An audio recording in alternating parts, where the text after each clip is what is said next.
मेरा नबी फरमाता है 3 बेटियों की शादी कर दो तो जन्नत वाजिब हो गई, 10 बेटों की शादी करो तो जन्नत वाजिब कोई नहीं, 3 बेटियों की शादी करो तो जन्नत वाजिब हो गई। तो एक साहबी ने पूछा या रसूल अल्लाह 3 ना हो 2 हो, तो 2 की शादी करो तो जन्नत। एक ने कहा या रसूल अल्लाह अगर 2 ना हो, 1 ही बेटी हो और आगे कोई सिलसिला भी ना हो, तो आपने कहा 1 बेटी की शादी कर दो तो जन्नत वाजिब।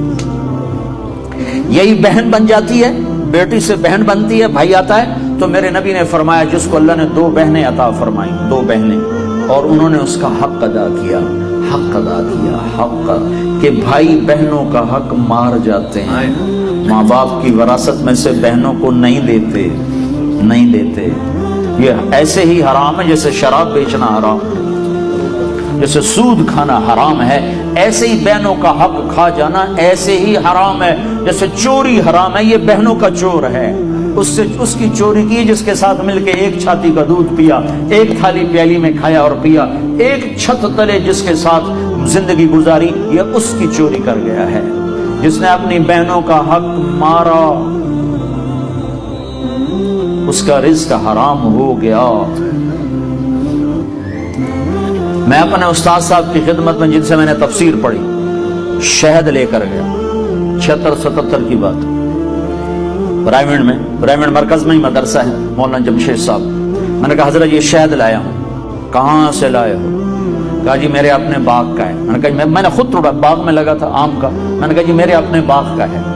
तो मुझसे फरमाया तेरे बाप ने अपनी बहनों को जमीन में से हिस्सा दिया था।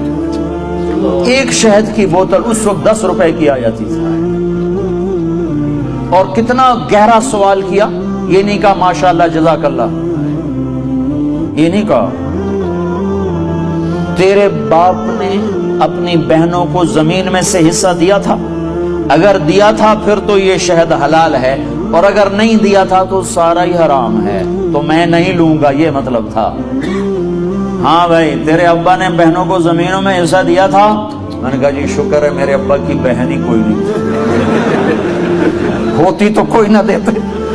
सिर्फ 2 भाई थे, सारी जायदाद 2 भाइयों की, बहन थी ही नहीं उनकी। मैंने कहा अच्छा तो तेरे दादा ने अपनी बहनों को जमीन में से हिस्सा दिया था? मैं जमया ही कोई ना हूं, इसलिए मेरे को की पूछी जाना, मेरे जम्मन तो पहले दी गल ना पूछो मेरे को। तो फिर हंस पड़े का अच्छा इधर रख दो। तो मेरे नबी ने फरमाया जिसने बहनों को हिस्सा दिया, जिसको अल्लाह ने 2 बहनें दी, उसने बहनों का हक दिया और शादी के बाद भी उनके सर पे हाथ रखा तो उस पे जन्नत वाजिब हो गई।